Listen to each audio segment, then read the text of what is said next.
देश के करोड़ों युवाओं की आंखों में पल रहे सपनों और उनके सालों के संघर्ष को आखिरकार एक मजबूत कानूनी ढाल मिलने जा रही है। जिस ऐतिहासिक लम्हे का देश का युवा लंबे समय से इंतजार कर रहा था, वो अब हकीकत बनता दिखाई दे रहा है। लोकसभा में anti paper leak bill pass हो गया है और इसी के साथ देश के भविष्य के साथ में खिलवाड़ करने वाले नकल माफियाओं और सॉल्वर गैंग्स पर मजबूती से शिकंजा कसने का रास्ता भी साफ होता जा रहा है।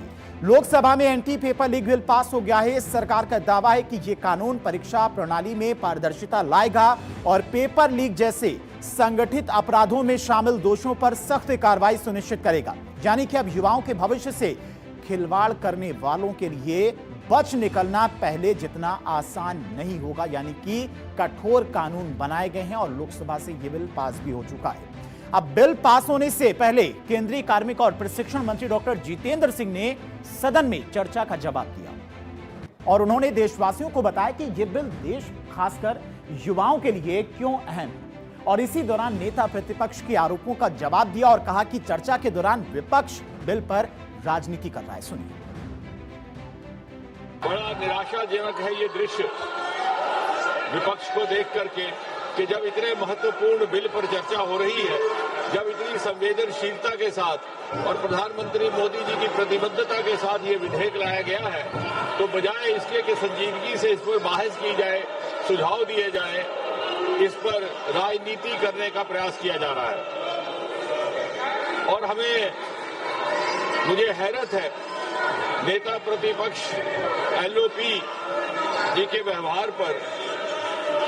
उन्होंने जिन अपशब्दों का इस्तेमाल किया वो अनपार्लियामेंट्री तो है ही है, बल्कि इतना अनपार्लियामेंट्री एक्सप्रेशन है वो, मैं अपने बुक से नहीं बोलूंगा कि यदि कोई व्यक्ति या माननीय सदस्य अपने आप को भी इडियट समझे तो वो नहीं कह सकता, सदन के बाहर जाकर के कह सकता, उसमें नहीं कह सकता। एंटी पेपर लीक बिल पर करीब 11.5 घंटे तक सदन में बहस चली। सत्ता पक्ष और विपक्ष आमने सामने रहे, लेकिन बहस के केंद्र में सिर्फ बिल नहीं बल्कि राजनीति भी खूब दिखाई दी। एक तरफ जज बेंच ने एंटी पेपर लीक बिल को लेकर देश के युवाओं के भविष्य की सुरक्षा के लिए जरूरी बताते हुए दलील दी कि इससे नकल माफिया और सॉल्वर गैंग्स पर सख्त शिकंजा कसा जाएगा। वहीं दूसरी ओर विपक्ष ने बिल पर सवाल उठाने और इसे अधिक बेहतर बनाने के बजाय सरकार पर सियासी हमले ज्यादा किए। चर्चा में आज नेता प्रतिपक्ष राहुल गांधी भी शामिल हुए और छात्र आंदोलन के जरिए सरकार को घेरा, जिस पर डॉक्टर जितेंद्र सिंह ने राहुल गांधी के आरोपों पर जवाब दिया है। इस तरह से प्रधानमंत्री जी ने बड़ी संवेदनशीलता के साथ कार्रवाई की है। अभी हाल ही में जो पेपर लीकेज हुआ उसकी जानकारी 7 और 8 जुलाई की रात को आई। 12 तारीख को सीबीआई को सौंप दिया गया। तुरंत 13 व्यक्ति हिरासत में ले लिए गए। साथ ही साथ लगभग 92 लोकेशंस पर रेड किया गया और 12 तारीख को ही सीबीआई दिया। और मुझे कहते हुए तसल्ली है कि कल चार्जशीट फाइल हुआ और आज से वो ट्रायल भी शुरू हो गया इस नए कानून के तहत, जिसके अनुसार पूरा का पूरा फैसला 5 महीने में मुकम्मल हो जाएगा। पहले 2 महीने में इन्वेस्टिगेशन, इंटेरोगेशन और अगले 3 महीने में तो। अब राहुल गांधी ने अपनी बातें रखने के दौरान कुछ ऐसी बातें सदन में रख दी जिसके बाद सत्ता पक्ष की तरफ से भारी हंगामा किया गया और सत्ता पक्ष की तरफ से यह मांग रख दी गई कि सदन की कार्यवाही से राहुल गांधी की वो बातें हटाई जानी चाहिए। राहुल गांधी की उन शब्दों को हटाने की मांग स्पीकर के सामने रख दी। So these are the 3 categories: student, idiot, and andhbhakt who follows the idiot. Now,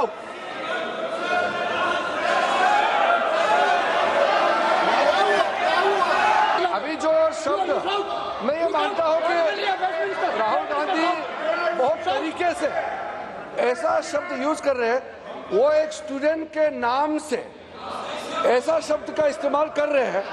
वो इस्तेमाल तो वही कर रहे हैं ना, राहुल गांधी जी ही कर रहे हैं। वो नाम ले रहा है स्टूडेंट का, स्टूडेंट का नाम नहीं बोल रहे हैं, लेकिन स्टूडेंट का नाम से इन्होंने जो शब्द यूज किया है वो अनपार्लियामेंट्री वर्ड है। और जो अनपार्लियामेंट्री वर्ड है उसका इस्तेमाल नहीं कर सकते हैं और उसको हटा देना चाहिए। 11:30 घंटे की चर्चा के दौरान विपक्ष ने ऐसी बातें उठाई जिस पर सत्ता पक्ष की तरफ से विरोध किया गया। चर्चा के दौरान कांग्रेस सांसद प्रियंका गांधी ने हाई पावर्ड एक्सपर्ट कमेटी के एक सदस्य को गौमूत्र विशेषज्ञ तक कह दिया। प्रियंका गांधी ने अपने स्टेटमेंट में किसी का नाम तो नहीं लिया, लेकिन माना जा रहा है कि आईआईटी मद्रास की डायरेक्टर प्रोफेसर वी कामाकोटी को लेकर यह बातें कही गई, जिस पर सरकार की तरफ से करारा जवाब दिया गया। इस नई कमेटी में तो एक एक्स आईबी चीफ, फिर चिल्लाएंगे, एक एक्स आईबी चीफ, एक आईटी कंपनी के मालिक और एक गौमूत्र के विशेषज्ञ भी हैं। मुझे तो लगता था प्रियंका गांधी जी कुछ अच्छा कहेंगी। उन्हें कहा ये गौमूत्र के विशेषज्ञ हैं। तो गांधी परिवार की सबसे बड़ी समस्या ये है कि वो भारत की परंपराओं को ना तो समझते हैं और ना ही समझने का प्रयास करते हैं, बल्कि उनका उपहास उड़ाते हैं। जिन पर दुनिया शोध कर रही है, कांग्रेस उन पर तंज कस रही है। देश के प्रतिष्ठित प्रेस्टिजियस जो साइंटिस्ट जो भारतीय ज्ञान परंपरा का अध्ययन करना चाह रहे हैं, कांग्रेस उनका मजाक उड़ाती है। तो प्रियंका गांधी ने गौमूत्र विशेषज्ञ के बहाने प्रोफेसर कामाकोटी पर तंज कसा। हालांकि सरकार की तरफ से इस पर जवाब भी दिया गया। अनुराग ठाकुर ने प्रियंका गांधी के इस बयान पर जवाब भी दिया, लेकिन प्रियंका गांधी ने उस विद्वान प्रोफेसर के बारे में जानने की कोशिश ही नहीं की कि प्रोफेसर कामाकोटी का समाज में कितना योगदान है। शिक्षा के क्षेत्र में उन्होंने कौन कौन से रिसर्च किए और इसके बारे में बताएं, उससे पहले आपको बताते हैं कि आखिर प्रियंका गांधी ने गौमूत्र विशेषज्ञ उन्हें क्यों कहा है। कामाकोटी और गौमूत्र विवाद आखिर ये आया कहां से? जनवरी 2025 में गौमूत्र पर दिया था स्टेटमेंट और चेन्नई में एक गौशाला में माटू पोंगल कार्यक्रम में यह स्टेटमेंट दिया गया था कामाकोटी की तरफ से। उन्होंने देसी गाय की नस्लों और जैविक खेती के तरीकों के महत्व पर जोर दिया था। दावा किया था कि गौमूत्र में एंटीबैक्टीरियल और पाचन संबंधी गुण होते हैं और गौमूत्र में एंटी फंगल होने का भी दावा किया गया था कामाकोटी की तरफ से, जिसको लेकर प्रियंका गांधी के द्वारा सदन में आज ये बात कही गई। अब प्रोफेसर कामाकोटी के इसी दावे पर प्रियंका गांधी ने सवाल उठा दिए।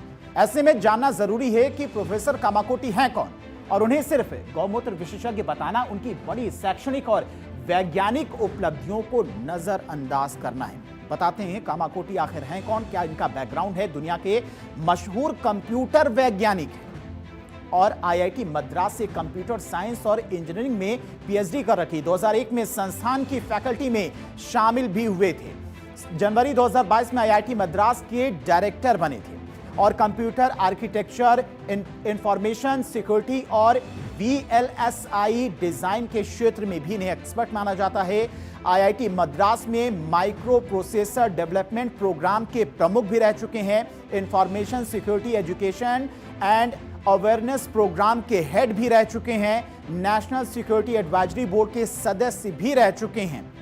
प्रोफेसर कामाकोटी ने 150 से ज्यादा रिसर्च पेपर लिखे हैं। आप सोचिए, करीब 50 इंडस्ट्री और सरकार की तरफ से फंडेड रिसर्च प्रोजेक्ट का नेतृत्व भी कर चुके हैं। आरबीआई और एनएसई की टेक्नोलॉजी कमिटियों में भी वो शामिल रहे हैं, उनके लिए भी काम कर चुके हैं। दुनिया के मशहूर कंप्यूटर वैज्ञानिक माने जाते हैं। कौन कौन से इन्हें पुरस्कार मिले वो भी जानना आपके लिए बेहद जरूरी है। कामाकोटी को मिले प्रमुख पुरस्कार और सम्मान। डीआरडीओ के एकेडमिक एक्सीलेंस अवार्ड से इन्हें नवाजा जा चुका है। इसके अलावा आईईएसए टेक्नो विजनरी अवार्ड से भी इन्हें नवाजा जा चुका है। Abdul Kalam technology innovation national फ्लोरिशिप से भी इन्हें नवाजा जा चुका है। इसके अलावा एसीसीएस लाइफ टाइम अचीवमेंट अवार्ड से भी इन्हें नवाजा जा चुका है। इसके अलावा आईबीएम फैकल्टी अवार्ड से भी नवाजा जा चुका है। इसके अलावा वैश्विक इंडस्ट्रियल रिसर्च अवार्ड से भी इन्हें नवाजा जा चुका है। यानी कि एक तरफ जहां पर अच्छे खासे पढ़े लिखे कई सारे रिसर्च इन्होंने अब तक कर रखे हैं, कई सारे बड़े पुरस्कार भी इन्हें मिल चुके हैं। खैर, विपक्ष की तरफ से प्रोफेसर कामाकोटी पर सवाल उठा दिया गया, लेकिन मोदी सरकार ने युवाओं के लिए एक कदम आगे बढ़ा दिया। लोकसभा में एंटी पेपर लीक को बिल को लेकर मंजूरी दे दी। अब इस बिल की अगली परीक्षा राज्यसभा में होगी। अगर वहां भी इसे मंजूरी मिल जाती है और राष्ट्रपति की स्वीकृति मिलती है तो यह कानून बन जाएगा। सरकार का कहना है कि यह कदम परीक्षा प्रणाली को अधिक पारदर्शी बनाने और नकल माफियाओं पर सख्त कार्रवाई सुनिश्चित करने की दिशा में अहम साबित होगा। यानी जिस वादे को सरकार युवाओं के भविष्य की सुरक्षा से जोड़कर पेश कर रही है, उसे अमली जामा पहनाने की प्रक्रिया अब अपने अंतिम चरण में पहुंचती दिखाई दे रही है।